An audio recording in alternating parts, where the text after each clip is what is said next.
Dzień dobry. Cześć, witajcie. Za nami po piersie Ignacego Jana Paderewskiego, co oznacza, że jesteśmy na lotnisku w Bydgoszczy. O, tu widać. O. Przed nami wyprawa wakacyjna teraz. Trochę, nie wiem czy powiedzieć niefortunna, czy fortunna, natomiast Zobaczymy po powrocie. nie będziemy za bardzo zdradzać. Natomiast przygoda jest pod kryptonimem Wojna i rekiny. Także do zobaczenia. Nie wierzcie mu.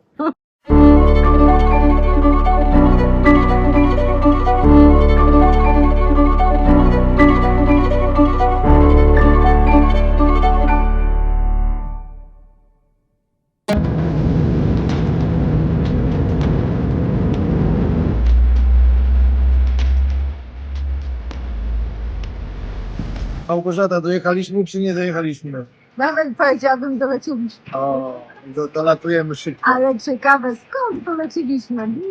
Dolecieliśmy ze Szwederowa. Nikt nie wiedział, że jest taki port lotniczy, ale jest. Jest i właśnie stamtąd zlecieliśmy. Słuchajcie, trzeba się uzbroić w cierpliwość z Sharm el Sheikh, dlatego, że wydają kartę bezwizową, taką czerwoną, zaraz ją pokażę, trzeba ją wypełnić i stoi się trochę w kolejce, jak jest tak kilka samolotów, to niestety trwa to zdecydowanie dłużej.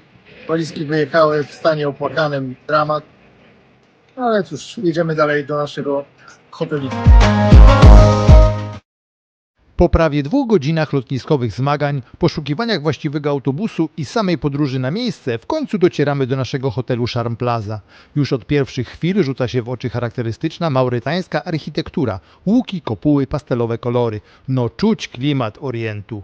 Wita nas monumentalna fasada i ogromna, przestronna recepcja, która powiedzmy, widziała lepsze czasy, ale dalej robi wrażenie. Z kluczem w ręku ruszamy labiryntem korytarzy i uliczek hotelowego kompleksu do oddalonego około 400 metrów pokoju. Ale zanim jeszcze zdążyliśmy otworzyć drzwi, pierwszy lokalny gość, jaszczurka, chciała nas oprowadzić. Wchodzimy.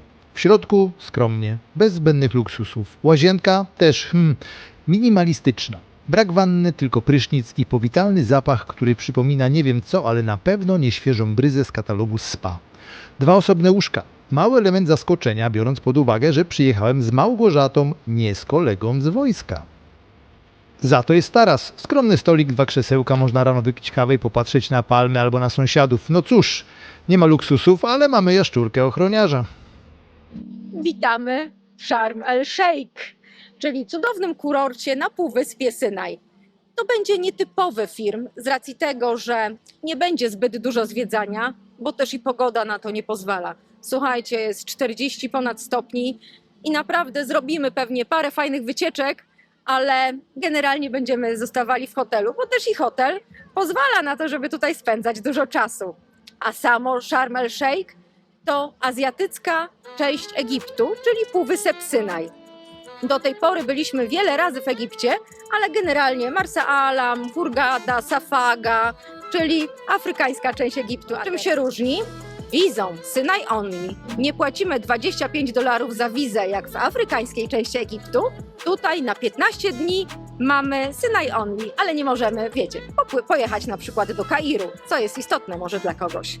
Sharm el Sheikh leży oczywiście nad morzem, natomiast 80 km od góry Synaj, od klasztoru Świętej Katarzyny, pomiędzy rezerwatem Świętej Katarzyny, Parkiem Narodowym Ras Muhammad i rezerwatem Nabk przy tak zwanej Złotej Riwierze Morza Czerwonego. Jeżeli zobaczycie tutaj z boku, to akurat jest Garden Bay, czyli zatoka ogrodowa, przy której jest właśnie nasz hotel. W 2006 roku w spisie ludności ludność Szarmu liczyła 38 000 mieszkańców, ale wierzcie mi, tak naprawdę są tutaj miliony, bo całe miasto żyje i jest nastawione na turystykę. I wszystko jest podporządkowane turystom i temu, aby z tych turystów czerpać pieniądze.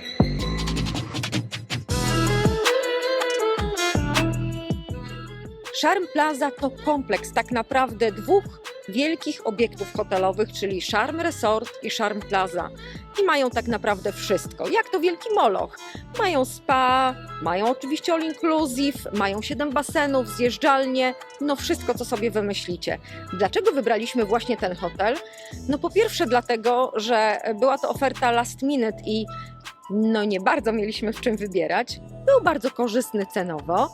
Ma to, co chcieliśmy. Ma jeszcze jedną fantastyczną rzecz, którą Wam za chwileczkę pokażemy. I tak naprawdę to zdecydowało. Pozostawiam Was jeszcze w niepewności. Dobra, Małgorzata może wciągnąć brzuch i zacznie mówić. Jak w dowcipie, tak? Dramat polega na tym, że Małgorzata już wciągnęła brzuch. Ale nie o tym. Słuchajcie, obiecaliśmy powiedzieć, dlaczego wybraliśmy to miejsce i ten hotel. Tak naprawdę, oczywiście ważny był dla nas termin. Tylko w tym jednym tygodniu wakacji mogliśmy sobie na to pozwolić. Ale wybraliśmy hotel, który ma rafę koralową tuż przy swoim brzegu. Uwielbiamy nurkować, uwielbiamy oglądać rafy, uwielbiamy te wszystkie obrazy, które nam pokazuje morze. To był tak naprawdę decydujący czynnik. Zwróćcie uwagę, jest pomost i już widzimy wszystko, co to morze może nam oferować. Także spróbujemy Wam pokazać chociaż maleńką część tego, co sami zobaczymy.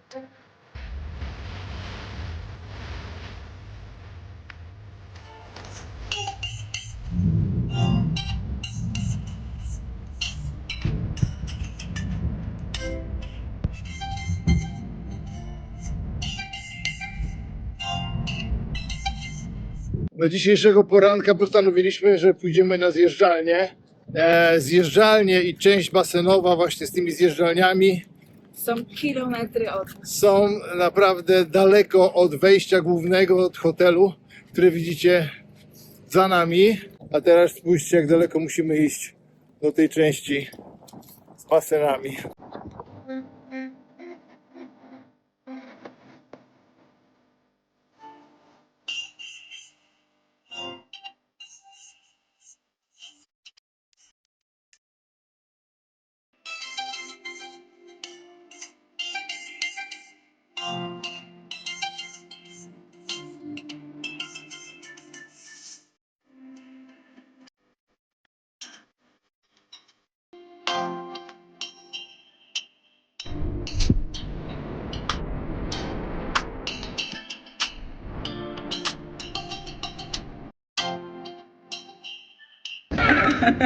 Kolejny dzień plażowania, słuchajcie, po śniadanku temperatura w granicach 39 stopni, może 40.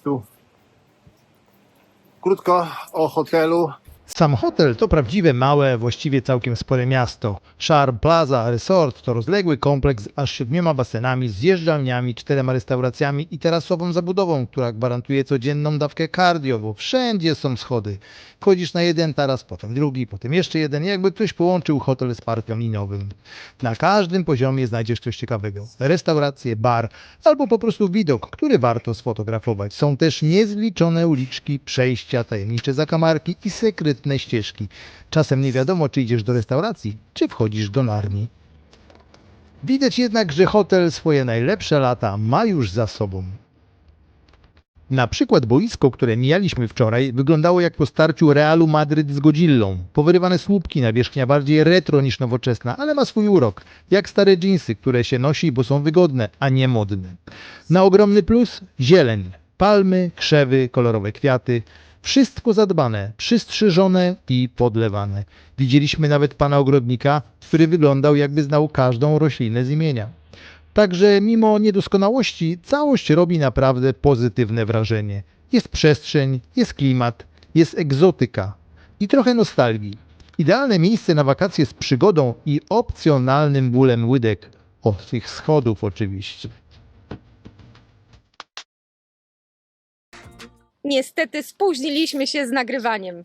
Jak tutaj przyjechaliśmy, to w tej organicznej farmie akurat trwały zbiory. I przysięgam nawet nie wiem czego, jakieś takie warzywka podłużne.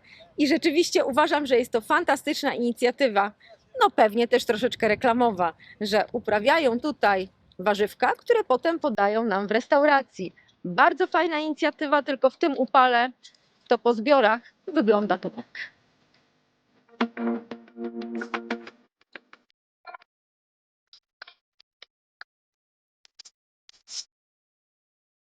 Charm Plaza to egipskie 5 gwiazdek. U nas na wakacje.pl to są 4 gwiazdki i naprawdę wystarczająco. Ale ma mnóstwo zalet. Zalet oczywiście dużego kompleksu hotelowego, czyli starają się zatrzymać turystę tutaj na miejscu, aby nie wyszedł nigdzie na zewnątrz i nie wydawał pieniędzy, co oznacza, że jest tu mnóstwo aktywności i darmowych, i płatnych. Z tych darmowych część Wam pokazaliśmy, część nawet nie jesteśmy w stanie. Być może potem wkleimy jeszcze kilka dodatkowych. A dodatkowo płatne, no to mamy banany, mamy paraszuty, mamy całą ofertę spa dodatkowo płatną. Także jest w czym wybierać i jest powód, aby zostać w hotelu i nie wyjeżdżać poza miasto. No to witamy w spa. Naprawdę fantastyczne miejsce, naprawdę bardzo relaksujące. I oczywiście jak byliście już gdziekolwiek w Egipcie albo w innym kraju arabskim, to wiecie, że leżąc sobie na leżaczkach przy basenie, zaraz przybiegnie pan z fantastyczną ofertą. No i rzeczywiście, czasami raz do roku warto sobie skorzystać. Ja co prawda nie byłam, ale nasze dziewczyny były, skorzystały z pakietu zabiegów Kleopatra i mówią, że są zachwycone. Zresztą spróbujemy za chwilę i o to dla Was zapytać.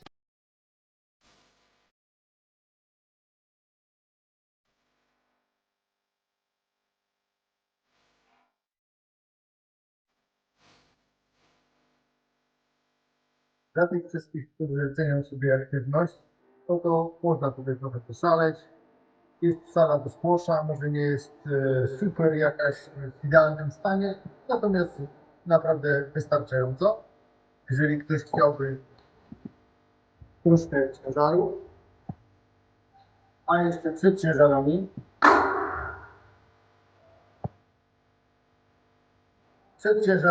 jakby ktoś chciał potańczyć, jest również sala do gimnastyki. Proszę bardzo. Pięknie to, kochanie, pokazałeś. A dla takich, którzy troszkę chcą nabrać masy, poćwiczyć, albo po prostu chcą podczas swojego urlopu kontynuować zdrowy tryb życia, proszę bardzo, jest naprawdę wystarczająco. Są pamperki z różnymi ciężarkami, także powiedzmy, Ale zauważyliście, że poza Maciejem nikogo tu nie ma. no, trudno się dziwić, bo temperatura w środku na zewnątrz jest dość wysoka, chociaż są tutaj nawiewy, ale naprawdę, jeżeli ktoś chce kilkanaście minut spędzić tutaj.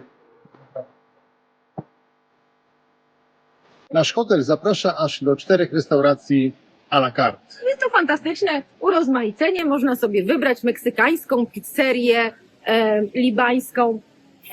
Fajna rzecz. Natomiast, co nas zastanowiło i co rzeczywiście, z czym się nie spotkaliśmy do tej pory nigdzie, dodatkowo płacimy za napoje i za wino. Czyli jemy w ramach naszego pakietu all inclusive, ale za napoje już płacimy. Trzeba być czujnym.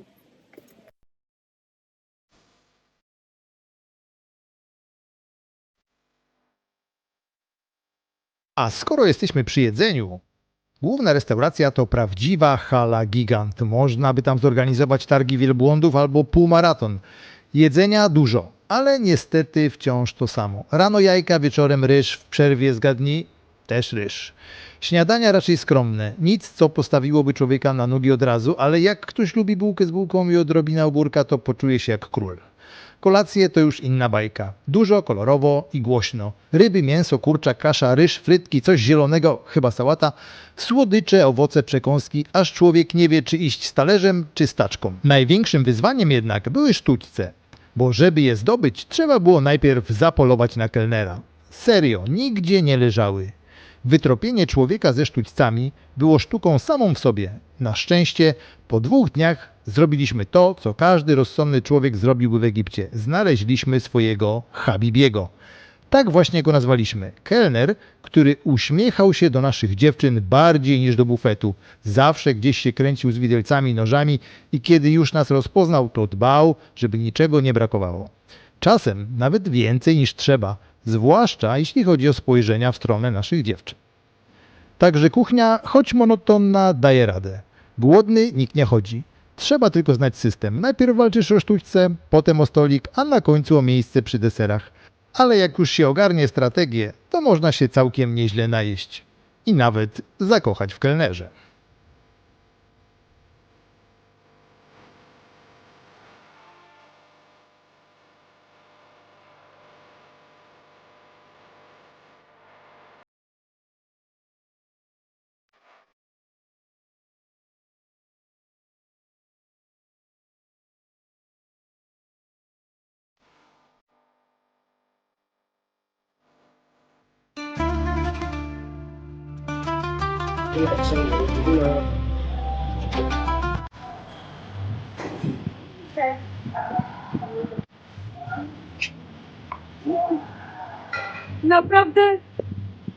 Naprawdę rzadka okazja wypić winko z takiego woreczka.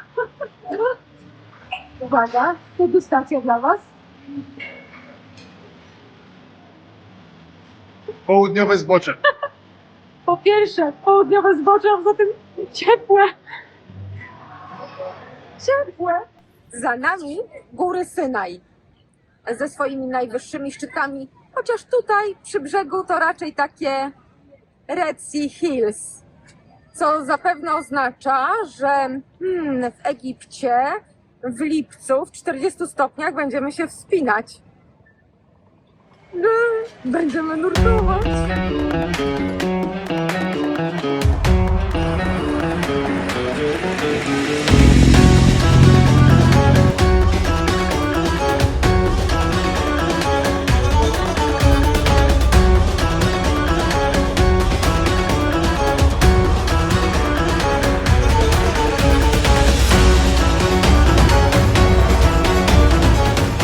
Nie można przyjechać do Sharm el-Sheikh i nie odwiedzić Ras Mohammed. Ras Mohammed to tak naprawdę przylądek, najdalej na południe wysunięty przylądek Półwyspu Synaj i wraz z terenami przyległymi podlega szczególnej ochronie.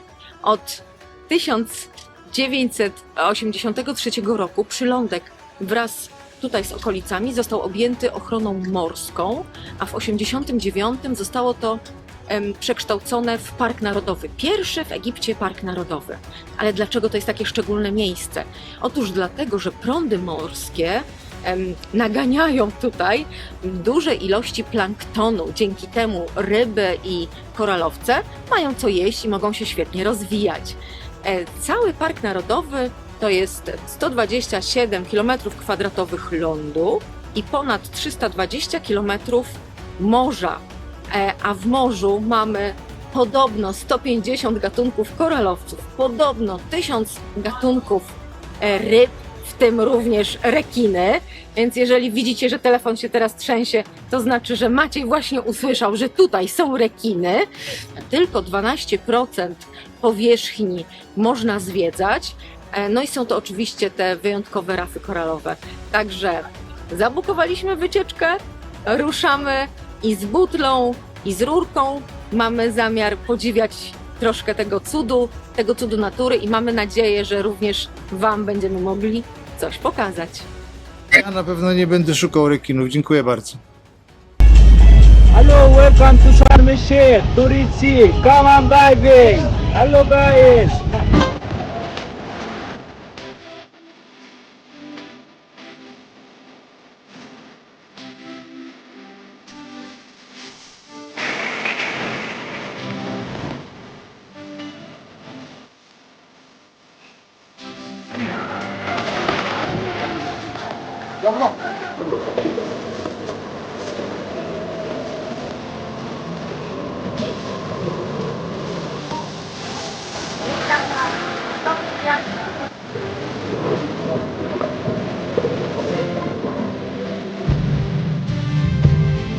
Jesteśmy na White Island, czyli najbardziej romantycznym miejscu na Półwyspie Synaj.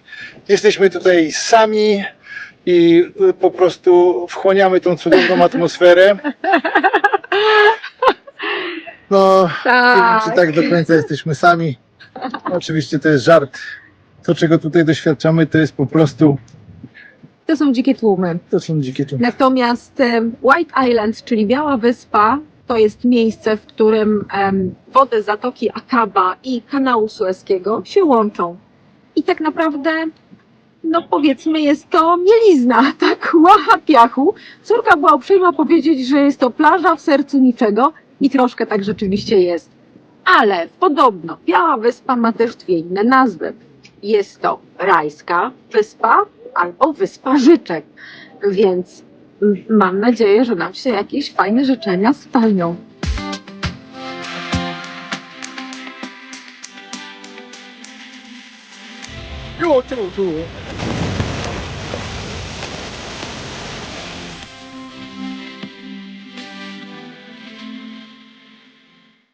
Po przybyciu do portu mieliśmy okazję podziwiać, jakie atrakcje oferują turystom zacumowane tam luksusowe łodzie.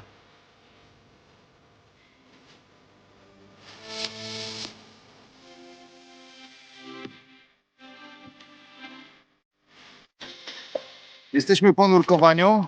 Kolejnym nurkowaniu. Tak, i to ta rafa, która jest tutaj w Sharm el-Sheikh, nie jest naszą pierwszą rafą i to nie jest nasze pierwsze nurkowanie, więc mamy naprawdę spory punkt odniesienia. Ta rafa jest przefajna i bardzo dużo fajnej fauny, która się do nas łasi. która się do nas uśmiecha, mnóstwo barw, mnóstwo kolorów, wszystkie kolory świata i naprawdę w większości rybek oczywiście nie potrafimy nazwać nawet, ale zachwycają i to wystarczy. I jednocześnie z tego miejsca chcę pozdrowić naszego najwierniejszego subskrybenta Jarosława. Jarosław, nawet półmałego rekinka nie widzieliśmy, a bardzo chcieliśmy specjalnie dla Ciebie. Może jeszcze następnym razem się uda. Rekomendujemy Sharm el-Sheikh.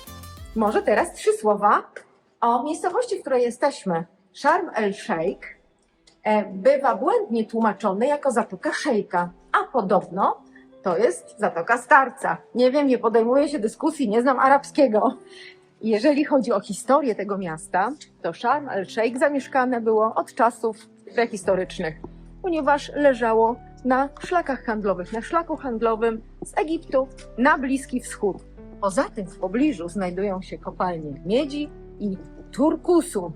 Natomiast była to raczej wówczas mała osada, mała wioseczka rybacka. W średniowieczu nadal jest małą rybacką osadą, natomiast pełni też bardzo ważną funkcję przystanku dla pielgrzymów, którzy zdążają albo na górę Świętej Katarzyny, do klasztoru Świętej Katarzyny, albo którzy wędrują do Mekki. Jaki jest dalszy ciąg tej historii?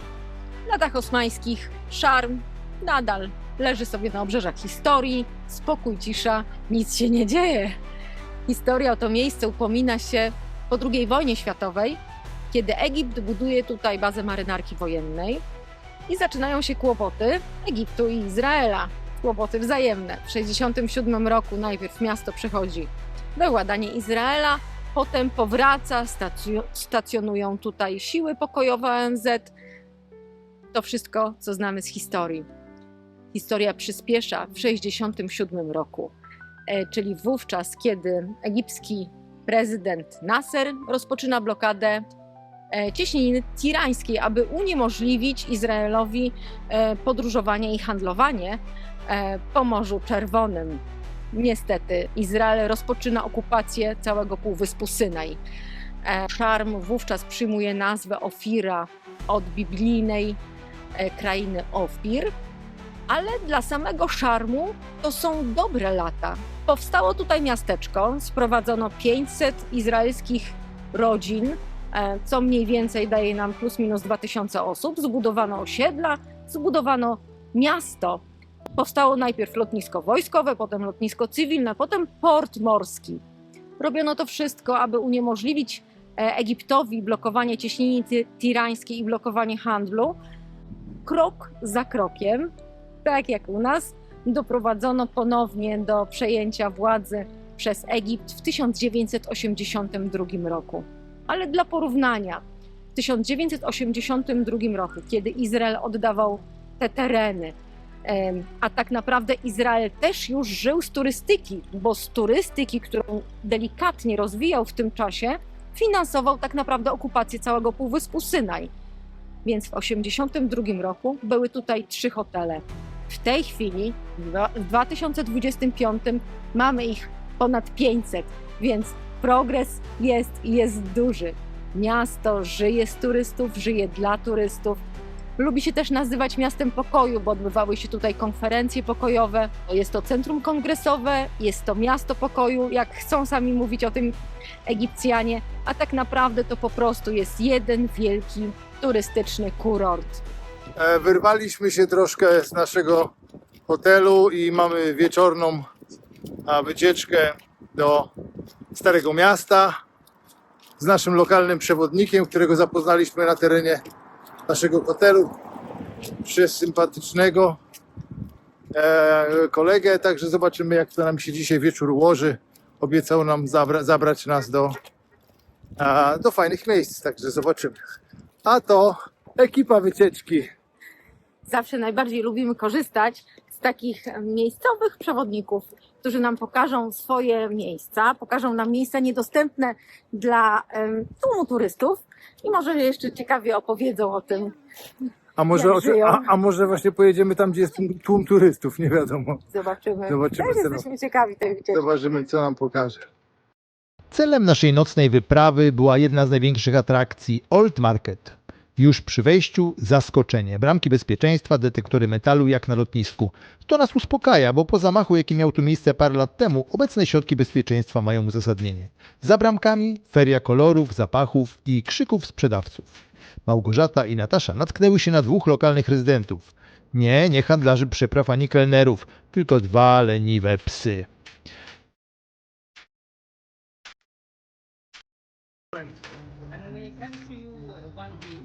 Przechodziliśmy wzdłuż rzędu sklepików pełnych street artu i lokalnych artystów, którzy na żywo malowali obrazy w stylu Van Gogha, tylko z wielbłądami.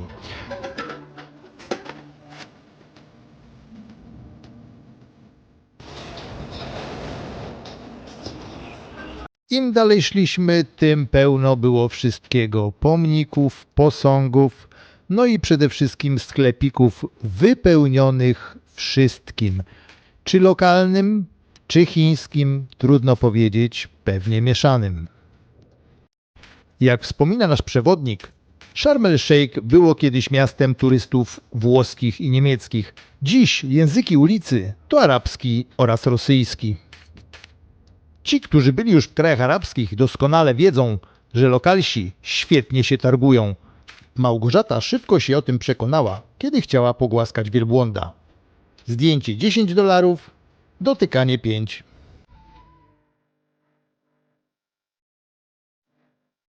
Dotarliśmy do Old Market, znanego też jako Sharm Old Town, tuż przy Al-Sahaba Mosque, który wygląda jak wyjęty prosto z baśni z 1001 nocy. Meczet został zbudowany stosunkowo niedawno, bo w 2011 roku, ale jego styl architektoniczny nawiązuje do klasycznych meczetów osmańskich, z 2 minaretami o wysokości ponad 70 metrów i bogato zdobioną fasadą, która wieczorem wygląda wręcz bajkowo. Za nami meczet. Przed nami przygoda. Chodzimy za pół godziny, bo jest w tej chwili przerwa do meczetu. Nie, bo jest w tej chwili modlitwa i będziemy mogli wejść, jak się skończą modlitwy.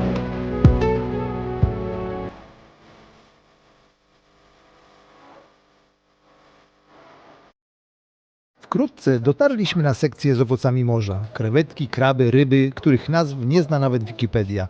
Tylko patrzeć, jak coś się zaczepi o nogę i zaprosi do kupna.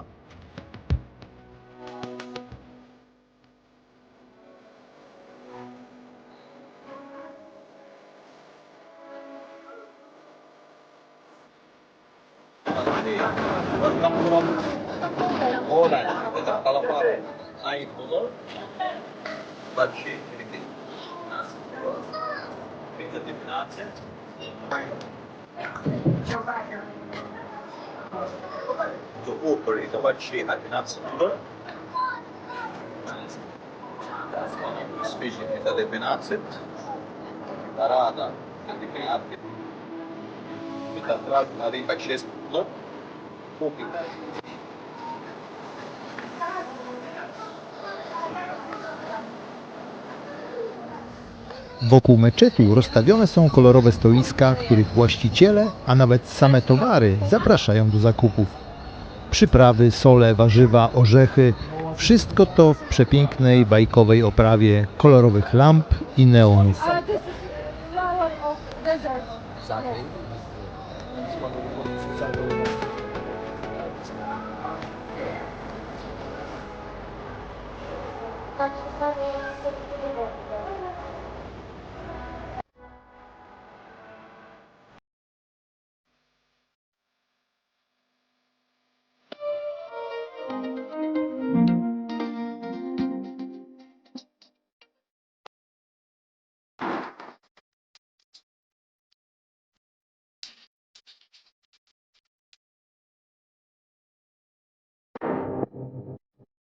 W końcu wspięliśmy się na urokliwe wzgórze ozdobione czerwonymi lampionami, sztucznymi wodospadami i ogólną atmosferą. To już chyba bajka.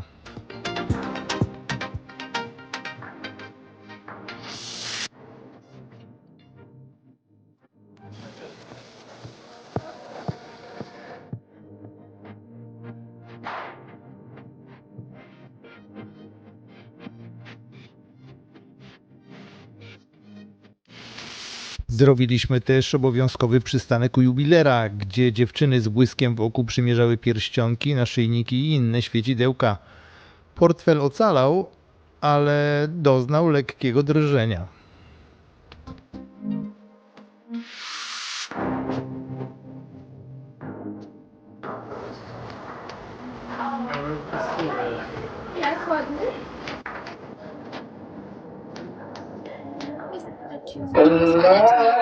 Wizyta w meczecie, mimo że nasza już nie pierwsza, to jednak zawsze budzi ciekawość.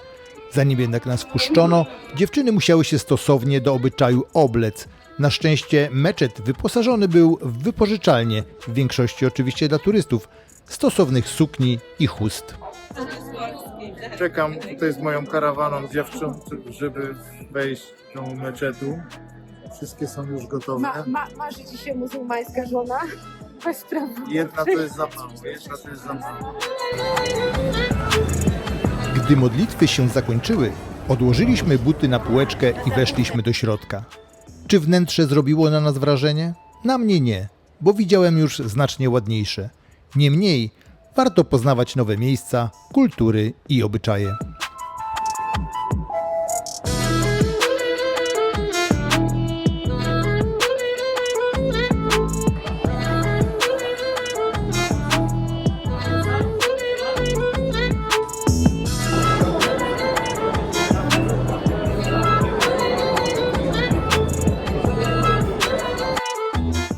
W drodze powrotnej miasto tętniło życiem, głośno, kolorowo, pachnąco przyprawami i spalinami. Tak zakończyła się nasza nocna wyprawa z przewodnikiem, wspomnieniami i głową pełną wrażeń.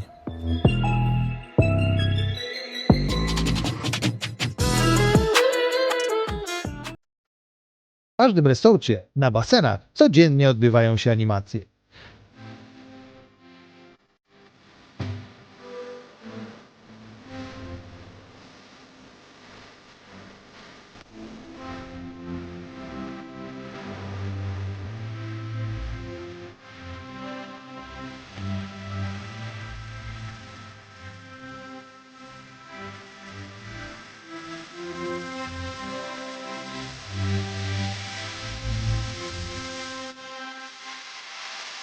Z uwagi na to, że w większości goście stanowili Egipcjanie, przez sporą część tygodnia wieczorny repertuar zdominował pan z lokalną gitarą, który z niebywałą pasją i równie niebywałą głośnością zawodził na całe patio.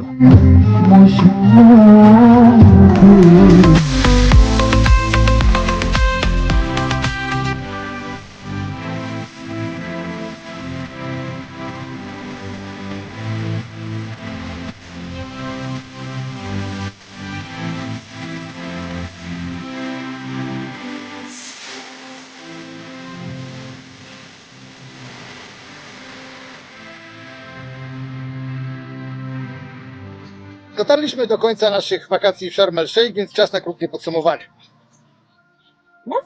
Okej. Z racji tej, że ja zawsze mam więcej krytycznego spojrzenia niż takiego pozytywnego, więc postaram się. Pan Maruda i pani wieczna optymistka. Słuchajcie, pierwsza rzecz, która jakby mnie dotknęła w tym niby 5-gwiazdkowym hotelu, aczkolwiek według wakacje.pl rzeczywiście to są 4 gwiazdki, to muszę powiedzieć wam tak, to są 4 gwiazdki. Jeżeli oczekujecie tego, co jest w 5-gwiazdkowym hotelu, zapomnijcie, tutaj tego nie ma. Pierwsza rzecz to jest hotel dla Egipcjan i Rosjan. Jesteśmy jedynymi lub, nie wiem, drugim bądź trzecią rodziną polską, natomiast reszta to są Egipcjanie i Rosjanie. Ale są też Włosi, kochanie, no są też inne nacje, są Węgrzy, więc troszkę nie przesadzaj. Druga kwestia jest taka, że jeżeli jedziecie do arabskiego kraju, do arabskiego hotelu, albo byliście już w takich, czy w Tunezji, czy w Egipcie, to troszeczkę wiecie, czego możecie się spodziewać. No nigdy nie będzie to standard Rica, to zawsze będzie taki arabski standard, więc ja się tego spodziewałam, wiedziałam gdzie jadę i naprawdę nic mnie tutaj negatywnie nie zaskoczyło, no może z jednym drobnym wyjątkiem, o którym na pewno Maciej wam zaraz Okej, powie. ja też jestem przyzwyczajony do standardu arabskiego, natomiast no, musi wybrzmieć to, co chcę powiedzieć. Kolejna rzecz, o której chciałbym wspomnieć i która bardzo mi przeszkadzała na śniadaniu, to jest brak przede wszystkim sztućców, gdzie jeżeli nie masz swojego kelnera, którego w końcu musieliśmy mieć za $1 bądź 2, to trzeba było szukać pana, który rozdzielał te na stoliki sztućce, więc to było po prostu kłopotliwe. No i ja oczywiście dodam, że jeżeli jeździliście już do krajów arabskich, to wiecie, że zawsze trzeba dać malutki bakszysz, że to jest przyjęte kulturowo i że generalnie ułatwia wszystko, więc w momencie, kiedy panu kelnerowi malutki bakszysz daliśmy, generalnie byliśmy obsłużeni. Sytuacja się rozwiązała, oczywiście, jak najbardziej, natomiast rzeczywiście to było takie moje odczucie pierwszego dnia. Okej, kolejna rzecz, jeżeli chodzi, jak już jesteśmy przy śniadaniach, to te śniadania monotonne i no codziennie to samo i niezbyt urozmaicone jak na, powiedzmy sobie, podniebienie europejskie. Ja nie mówię, że ma być nie wiadomo co, bo też nie jestem jakiś tam stuknięty pod tym względem, natomiast no śniadania dobrze. słabiutkie. Rzeczywiście za każdym razem było to samo, ale z drugiej strony było tych potraw kilkanaście i umówmy się, najdroższy w domu nie jemy nic więcej niż to, co było tutaj podane.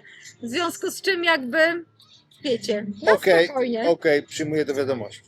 Kolejna rzecz, którą muszę podkreślić, to jest sprzątanie w pokojach. Jeżeli chodzi o sprzątanie w pokojach, jeżeli nie zawiesicie karteczki na drzwiach, to pokój nie zostanie posprzątany. Ale okej, to też jestem w stanie zrozumieć, też nie chcę być czepialski, jak najbardziej. To jest jedyna rzecz, która mnie rzeczywiście zdziwiła. Dopóki nie wywiesiliśmy karteczki, że prosimy o sprzątanie pokoju, pokój nie był sprzątany. Więc no, z tym się spotkaliśmy po raz pierwszy, była to dla nas nowość, ale okej, akceptujemy i przyjmujemy, jesteśmy na wakacjach, nie czepiamy Jak się. najbardziej. Poza tym, wychodząc z pokoju, góry śmierdzących ręczników starych i stary sprzęt rzucony gdzieś pod schodami, cuchnący, więc ale okej, przyjmuję to też. Po 2 dniach zniknął. W porządku, nawet dla mnie te 2 dni to już było troszeczkę długo. Mógł zniknąć zaraz, ale zniknął. Okej, zniknął. Dobra, kolejna rzecz, którą ktoś może nie brać pod uwagę, ale jak jadę na wakacje, to raczej wolałbym nie mieć z tym do czynienia, to jest oszczędność wody. I tu nie mam nic przeciwko, bo oszczędzać wodę trzeba. Natomiast wszystkie rośliny, i to się tutaj jakby jak najbardziej chwali, są pięknie przystrzyżone, zadbane i podlane. Natomiast są podlane czym? Podlane są z szamba, które pochodzi z całego hotelu. Więc rano wstajemy i drogą kropelkową system wypuszcza wodę z szamba. Więc jeżeli ktoś lubi, jak mu śmierdzi na wakacjach szambem, to okej, ja nie lubię. Znaczy tak, pan Czepialski, zapach nie był aż tak bardzo uciążliwy, ale był niewątpliwie, no cóż, mamy ekologiczną oczyszczalnię ścieków, w związku z czym możemy sobie z tym poradzić. Ale troszkę ma rację, troszkę było czuć, ale tylko troszkę. Na pewno nie na tyle, ile marudzi. Po 2 dniach rzeczywiście przestali to robić. No, zmysł węchu jest najszybciej adaptującym się, więc daliśmy radę. Okej.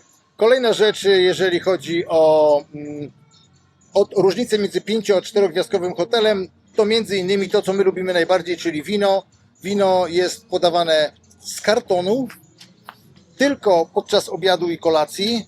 Nie dostaniecie go w barze, a w barze dostaniecie tylko sok z kartonu po prostu przyniesiony do baru, nie wyposażony pięknie bar, gdzie możecie zamówić różne drinki, tylko zwykłe soki z kartonu, piwo z kija i jakieś tam może 1 lub 2 drinki na bazie miejscowego alkoholu.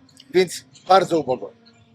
I tu rzeczywiście prawda. Chyba pierwszy raz też się spotkaliśmy z tym, że na przykład wino, które akurat właściwie tylko ja piję, znaczy akurat piję tylko wino, było dostępne tylko i wyłącznie w czasie posiłku, w czasie obiadu i w czasie kolacji, więc no jakby tak, tu się zgadzam.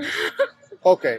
Kolejna rzecz, która mnie bolała, to po przyjściu do pokoju po całym dniu z plaży brak wody. Woda może jest, ale leci ciurkiem, jakby ktoś siku robił, więc naprawdę ciężko było umyć głowę i się wykąpać.